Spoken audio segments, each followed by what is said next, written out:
The first thing I remember is every single fork freezing midair when the New Year's countdown music still blasted through the speakers. Mason yanked his girlfriend toward me, that same smug grin he'd worn since we were kids. "Look, everyone," he announced loud enough for the whole room to hear. "This is my sister. Probably lesbian, right? Can't even keep a guy around." My parents smirked like it was the funniest joke of the night. A few cousins chuckled. The champagne glasses stopped moving. I didn't flinch. His girlfriend Riley just gave the smallest, weakest smile, then looked straight at him and said 5 quiet words that made his face turn white as the snow outside. Every laugh died instantly. My name is Harper Ellison. I've spent 33 years being invisible in my own family, and that night the lights finally flipped on, just not the way any of them expected. If you've ever been the punchline at your own family table, stay with me. This one ends with the kind of fireworks they never saw coming. Like the video, if you're ready for what happened next, subscribe and hit the bell so you don't miss the moment everything exploded. Let's get into it. I still remember the way everyone stopped reaching for food when I was 8. It happened every single dinner. Valerie would fill Mason's plate, first piling on the best pieces of steak while the rest of us waited. My plate came last, always the burnt edges, the smallest portion, the cold mashed potatoes no one else wanted. If I reached for anything extra, her voice cut across the table, soft but sharp. "Harper, don't be greedy." Gregory never looked up from his phone unless the Wi-Fi dropped. Then he'd bark my name across the house like I was tech support on payroll. Fix the router, reset the modem, figure out why the smart TV wouldn't connect. Mason never had to touch a cable in his life. By the time I was 12, I learned to move quietly. I carried plates without clinking, stepped where the floorboards didn't creak, kept my voice low enough that no one felt the need to answer. It was easier that way. High school was the same script with better lighting. Mason got the new sneakers, the private SAT tutor, the weekend leadership camps that cost $2,000 each. I got the hand-me-down calculator and a lecture about realistic expectations. When colleges started sending acceptance letters, mine arrived first, full ride to Northwestern Engineering Scholarship, everything covered. I left the envelope on the kitchen counter, heart hammering, thinking this time they'd finally see me. Valerie opened it, scanned it once, and slid it back into the pile of bills. "That's nice, Harper," she said, already turning away. "But Mason just got waitlisted at Notre Dame. We can't afford to send both of you out of state." 2 weeks later, the scholarship money vanished. Valerie told the financial aid office there had been a family emergency. The emergency was Mason's deposit for Notre Dame. I found out when Northwestern sent the withdrawal notice. Gregory's explanation was one sentence: "We invest where the return is highest." I turned 18 that summer. My birthday check from Grandma, $500, disappeared from my dresser drawer the same week Mason needed new wheels for the Jeep Gregory bought him. Valerie called it a loan. The loan was never mentioned again. College became community college night classes, 2 buses each way.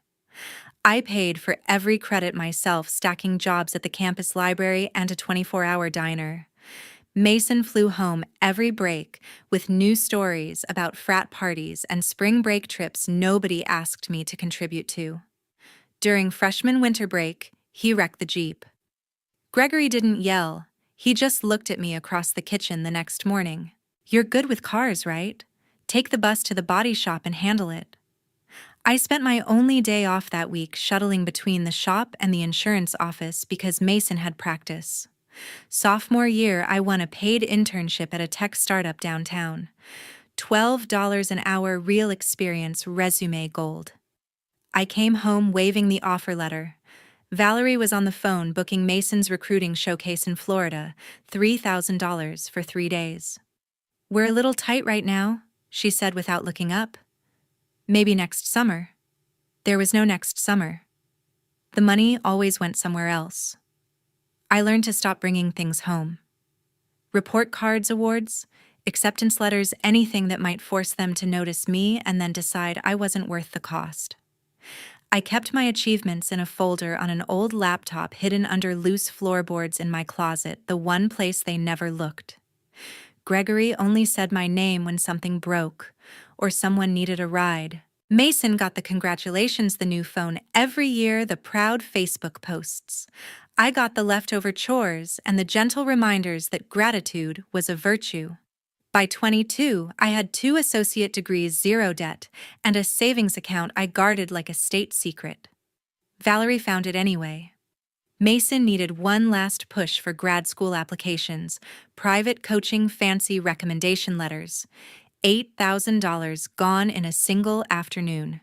She left a note on my desk. "We'll pay you back when things settle." They never settled. I still cooked dinner some nights, set the table, washed every dish, then ate standing at the counter because my seat had been taken by one of Mason's teammates. No one noticed I was there. No one noticed when I wasn't. That was the house I grew up in. The one where love wasn't scarce, it was just never meant for me. 25 came quietly. At 25, Riley and I quit our agency jobs and started the 125 company in her Evanston garage. We met senior year at Illinois, bonded over late-night projects and mutual hatred for unpaid overtime. After graduation, we both landed junior strategist gigs at the same downtown shop, 60-hour weeks. Tiny salaries, bosses who stole credit. One Thursday in March 2014, we were eating cold pizza in the break room when Riley looked at me and said, "We're smarter than every creative director here. Why are we still doing this?" 2 weeks later, we gave notice. We had $8,000 between us. Riley put up her beat-up Subaru as collateral for a small business loan. I cashed out the last of my secret savings account. 50-50 split on paper, 50-50 risk in real life. We signed the LLC papers for North Peak Media on her parents' kitchen table, while her mom kept refilling our coffee like it was a normal Tuesday. The garage had one flickering fluorescent light, a space heater that smelled like burning plastic, and 2 secondhand Macs. We dragged in a folding table, hung a whiteboard, and got to work. First client was a local coffee roaster who found us on Craigslist. They paid $2,000 for a full rebrand and social strategy. We delivered in 9 days, running on Red Bull and pure terror. When the wire transfer hit our business account, we just stared at the screen for 5 minutes, then screamed like we'd won the lottery. Month 2. We hired our first freelancer, a motion graphics guy who worked for Equity and Ramen. Month 3, we lost 2 clients because we undercharged and overpromised. We ate instant noodles for dinner so often, the smell still makes me gag. Riley handled operations and client calls. I built every deck, every content calendar, every targeting sheet. We slept on air mattresses between the servers when deadlines got brutal. Some nights the garage dropped to 40 degrees, and we worked wearing fingerless gloves, breath fogging the air while we argued over shade of blue for a landing page. By the end of 2014, we broke even. By summer 2015, we moved into a tiny office above a vape shop in Wicker Park, 1,200 square feet, leaky ceiling, but it had heat and actual walls. Revenue hit 6 figures that year. We paid ourselves $28,000 each, first real paycheck either of us had ever seen, with our own company name on it. 2016, we landed a national outdoor brand. One campaign tripled their online sales in 6 weeks. Awards followed, mentions in Adweek, speaking gigs at small conferences. Investors started circling. We turned most of them down. We wanted to stay independent, stay ours. Riley became the face clients loved, calm, polished, always smiling on calls. I stayed behind the scenes, the one who built the actual strategies that made the numbers work. We never fought about credit. The contracts still read, Harper Ellison and Riley Vaughn, co-founders, 50-50, no hyphen, no, and. Early 2017, we hit 7 figures annual revenue. We rented real office space, downtown, glass walls, plants that didn't die, 20 employees who actually got health insurance. We threw a party on the roof, cheap beer and a playlist we made at 3 a.m. Riley raised her plastic cup and said, "We did this with nothing but laptops and stubbornness." Everyone cheered. For the first time in my life, I felt seen, and it was by someone who had never once asked me to shrink. We thought the hard part was over. In June 2017, Valerie and Gregory showed up at the office unannounced, Mason trailing behind them in a brand new suit that still had the tags dangling inside the jacket. Valerie smiled at the team like she owned the place. "We've decided Mason will step in as creative director," she declared. Fresh ideas, family energy, all that. He had just graduated with a marketing degree he barely earned and zero professional experience. The current CD, a guy who'd been with us 2 years, got walked out the same afternoon with a cardboard box. Mason's first week, he missed every stand-up, showed up at 11, and spent most afternoons at rooftop bars. When a client asked for a TikTok strategy, I stayed until 4 in the morning building the deck trend analysis hook formulas, stitch ideas, full production calendar. I saved it in the shared drive under Q3 Sports brand. Final. Next morning, the same file appeared in the client folder titled Mason Ellison, Sports Brand Concept. My name was gone. Every caption, every transition idea, every hashtag cluster was identical.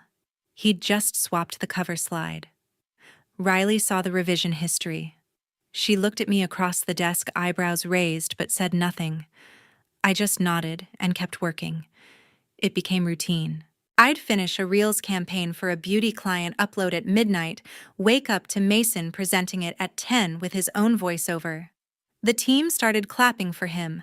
Clients started asking for the Mason touch. Meanwhile, his betting habit grew. I noticed odd transfers first, 5,000 here, 8,000 there, always marked vendor advance or influencer deposit. By 2020, the amounts climbed. 10 grand to an account labeled ME Personal Consulting, then 15. I pulled the bank logs one night and saw the pattern transfers timed minutes after NFL games ended on Sundays. I started saving everything.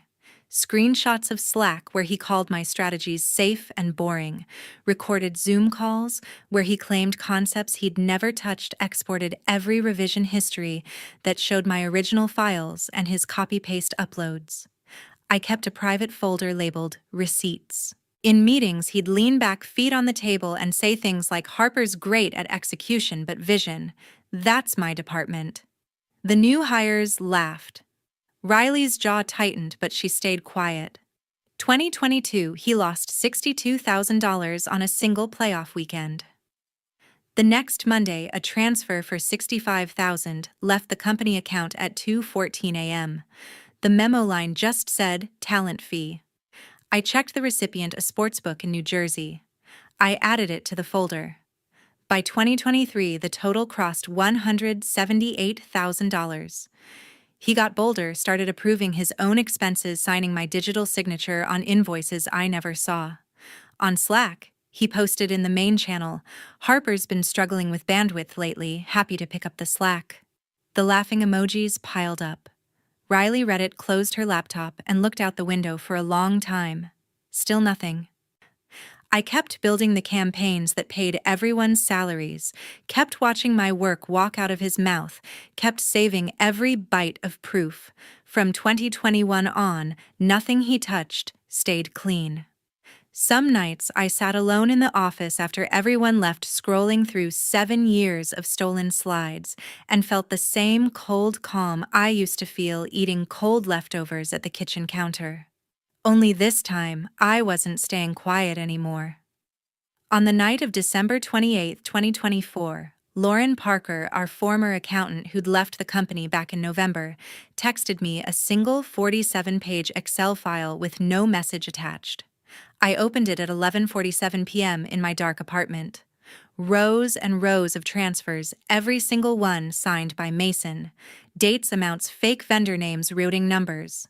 $178,422.31 moved over 19 months.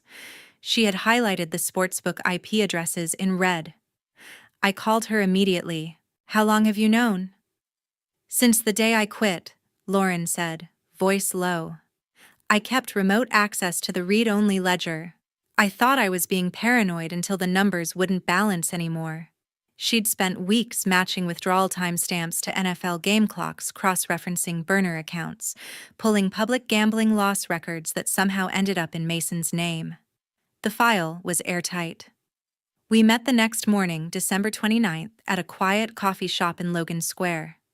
Lauren slid a USB across the table. Everything's here.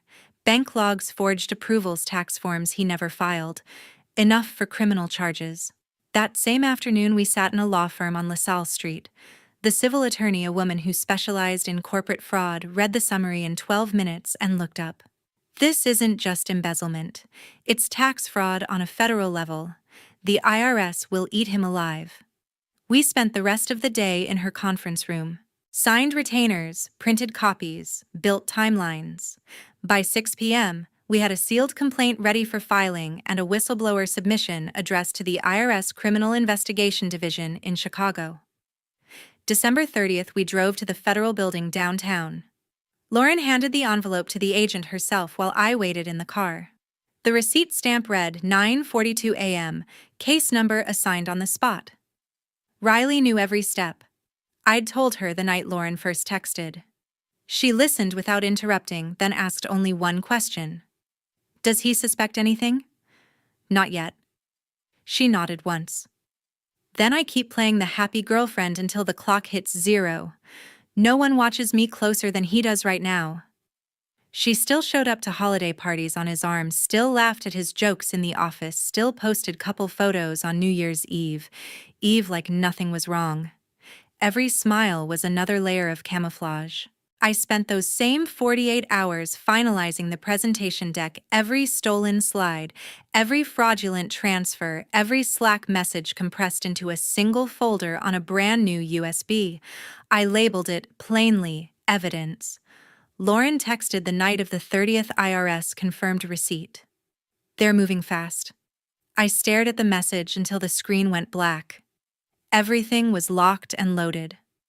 On the evening of December 30th, I drove my Civic back to Naperville in 6-degree weather.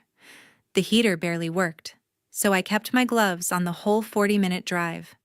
A small black suitcase sat on the passenger seat, one change of clothes, toothbrush, laptop, and the USB that now held 7 years of proof. That was everything I planned to take out of that house when I left for good. I pulled into the cul-de-sac just after 8. The street looked like a Hallmark card, every roofline dripping with white icicle lights, inflatable snowmen glowing on lawns, wreaths the size of car tires on every door. Valerie had outdone herself this year. The Ellison house was the brightest on the block because appearances always mattered more than heat bills. I didn't go inside yet. I parked 2 houses down, killed the engine, and just sat there watching the colored lights blink through the bare trees. Mason's new Audi took up most of the driveway, wrapped in a giant red bow like it was still Christmas morning. Gregory probably financed it. Valerie probably told the neighbors it was a company car. My phone buzzed against my thigh. Riley, already inside. He's 3 whiskeys in and bragging about the bonus he earned this year. I typed back, "You good, Riley? I've been in worse places. Just keep your head down until tomorrow night." Another message came 30 seconds later. "Riley, I've been on the inside long enough. Tomorrow I do what I promised the day we signed those first papers in my garage."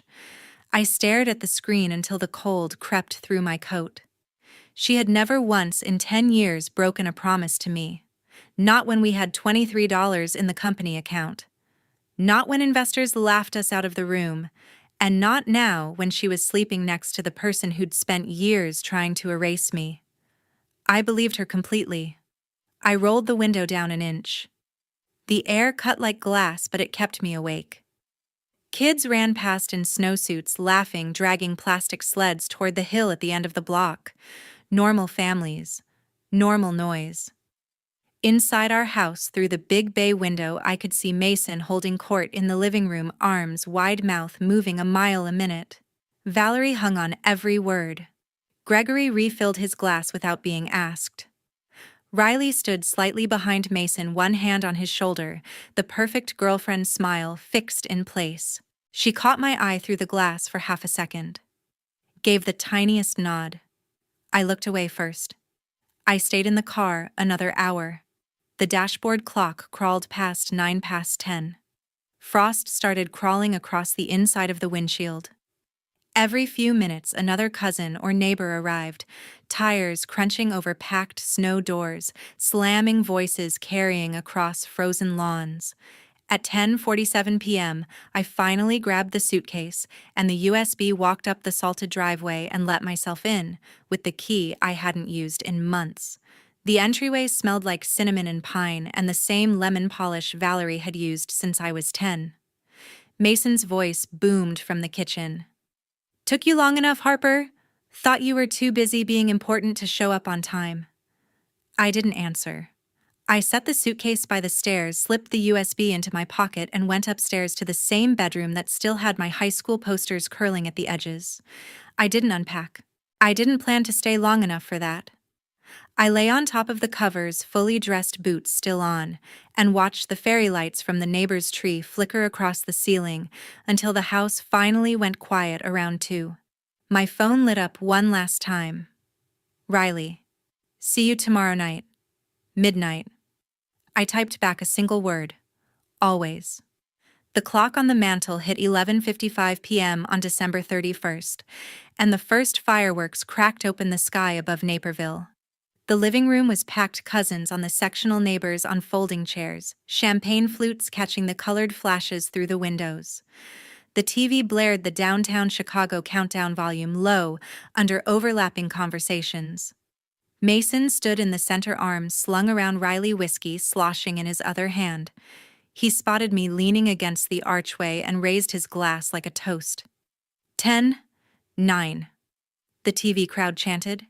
He grinned wider. "Everybody quick toast to my sister. Probably lesbian, right? Still can't land a single guy." Laughter rippled. Valerie smirked into her Prosecco. Gregory lifted an eyebrow like it was clever. 8, 7. Riley stepped out of Mason's arms, smooth as silk. She walked straight to the TV, picked up the remote from the coffee table, and killed the broadcast feed. The screen went black. Silence dropped so hard the fireworks outside sounded miles away. Riley pressed one button on the small black remote in her other hand. The 85-inch screen lit up again, this time with the North Peak Media logo and a single slide in bold red, "Mason Ellison. Terminated effective immediately." Mason blinked. "What the hell?" Riley turned to the room, voice calm, loud enough for the back row. "For anyone who doesn't already know, my name is Riley Vaughn. I am co-founder and 50% owner of North Peak Media since 2014. Not Mason's girlfriend, not his +1, co-founder. With Harper." She clicked. Next slide, bank transfer logs, dates highlighted, sportsbook logos stamped across each one. $178,422.31. Gasps, phones lowered, another click. Slack screenshots, Mason calling my work garbage, claiming every campaign as his own. Another click. Forged expense reports with my digital signature copied and pasted. Valerie's glass slipped from her fingers and shattered on the hardwood. Mason lunged for the remote. Riley sidestepped, handed it to me without looking. I caught it midair. I finally spoke. "You're done, Mason. Fired. Escrow freezes at midnight. Every cent you took is documented." The front doorbell rang 3 sharp times. Gregory stumbled toward it, confused. "Who orders pizza on New Year's?" He opened the door. 2 men in dark jackets stood under the porch light, badges already out. "IRS criminal investigation. We have a federal warrant for Mason Ellison." The room exploded. Cousins scrambled backward.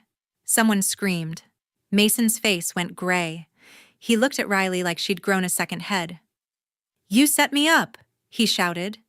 "You've been with me for a year and a half." Riley met his eyes ice cold. "I've been with Harper for 10. You were just the cover." One agent stepped inside, cuffs ready. The other began reading rights.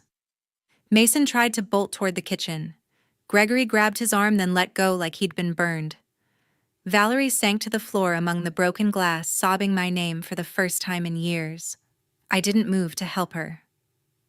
I walked to the entryway, picked up the small black suitcase I'd left by the stairs 24 hours earlier, and slipped the USB into my coat pocket.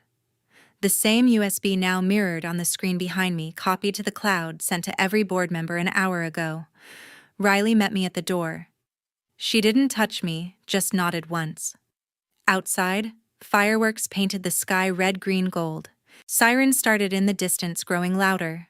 I stepped over the threshold into the freezing night. The agents were already guiding Mason down the salted walkway in cuffs. He was yelling something, but the wind swallowed it. I didn't look back. I got in my Civic, started the engine, and pulled away from the brightest house on the street as the clock on my dash flipped to 12:02 a.m. Happy New Year. Yuli 2025. I sit in the new corner office overlooking the Colorado River in Austin. Sunlight bounces off the water and floods the room. The sign on the glass door reads, North Peak Media, South HQ. Riley's office is across the hall. We kept the same 50-50 split, same partnership agreement, just new skyline. The old company in Chicago is technically still alive, but 70% of the staff took our relocation packages and came south with us. The rest scattered when the bankruptcy filings hit the papers. Creditors picked over what was left. The downtown lease got terminated in April. Someone told me the space is now a WeWork. Mason's criminal case is moving slowly. The civil suit we filed cleared summary judgment in May. The judge ordered full restitution plus penalties. He still lives in the Chicago area, but the Audi is gone and the apartment lease is in someone else's name. I don't check his socials anymore. I blocked everything the night I drove away. Valerie and Gregory sold the Naperville house in March. The market was hot, but after liens and back taxes, they walked away with almost nothing. Last I heard, they moved into a 2-bedroom condo near O'Hare. Neither has tried to contact me. My number changed the day I crossed the Texas state line. Their names are just names now. Riley and I never talk about the 18 months she spent dating him. We don't need to. Some nights we close our laptops, order tacos from the truck downstairs, and sit on the balcony watching kayaks drift by. That's enough. We hired Lauren as our new CFO. She starts Monday. The irony makes us laugh every time we say it out loud. Revenue this quarter is already higher than our best year in Chicago. Clients followed us. New ones keep calling, and for the first time, the contracts have both our names on the cover page from day one. No explanations required. Sometimes tourists stop on the Congress Avenue Bridge at sunset to watch the bats. I stand among them, phone on silent, wind in my hair, and realize I can't remember the last time I felt small. I kept one thing from the old house, the folder on my desktop labeled receipts. It's still there, encrypted, untouched since January. I don't open it anymore. I don't need to. The proof did its job. People ask if I'm angry. I'm not. Anger takes energy I'd rather spend building the next thing. The river keeps moving, the city keeps growing, and every morning I walk into an office that belongs to us. No favors, no golden children, no stolen credit. That's the only happy ending I ever wanted. Thanks for sticking with me through all 8 parts. If this story hit home, drop a like, share it with someone who needs to hear they're not the problem, and I'll see you in the next one.